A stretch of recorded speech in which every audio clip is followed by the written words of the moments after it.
dili ka kinahanglan og review center or reviewer para mo take sa principal's exam or NCASH. Namagoy ni message na ko ba kay pag 2024 appeal man ko sa passer sa NCASH or National Qualifying Exam for School Heads. Ang pangutanan nila kay asa ko ni review or unsa nga reviewer akong gigamit. Wala ko'y reviewer, wala sad ko ni review nga kanang review center ba. More on nagtuon lang ko sa mga memo nga mga latest o mga common nga mga memo nga gamiton sa eskwelahan. Kay kabalo man ta sa unsay mga strand sa school heads kay naama na kung ang teachers na ay PPST, ang school heads na ay PPSSH. So kadto rin yung tanawon na kung unsay mga strand nga kinahanglan nato maoy inyong pangitaan.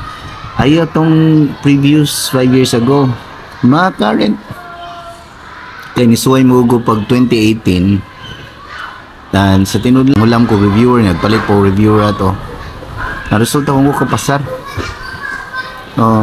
Niyang karon noon na basa-basa lang ko o more on application magud ang sud sa exam na ganang more decision making ba unsay imong buhaton kung yung ani na tabo gani gi-define na dito sa mga pangutana sa situation unsa nga memo or unsa nga order or unsa nga Republic Act ang gihisgutan.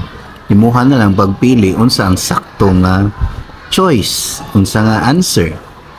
So maron ako ikasulti kung ganahan ka ako nag-discourage ka mo appeal mo og review center. Kung ganahan mo mag review center maayo kung na mo'y kwarta ako mo good. Kung makapalit mo reviewer mas maayo. Pero wala naman ko time matuod niya wasad lisod ang panahon kay puno nami sa utang. Namasin lang ko ato. So ko na yung sunda akong gibuhat.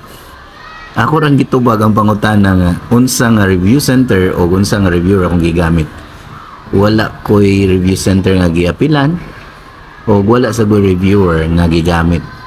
Pero nag-review ko nga based sa kadong PPSSH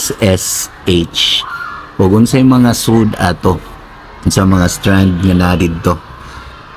Kana raman siguro kay kung makasabot ka unsay function sa principal inig test kabalo ka unsay decision sa usa ka principal.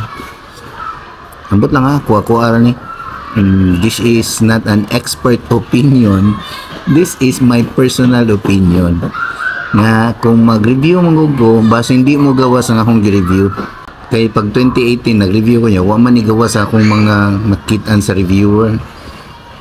Pero ako arpo na ha. Ikaw, lain-lain man tawag style. Kung sa'yo mong ganahan may buhata, makapasar ka.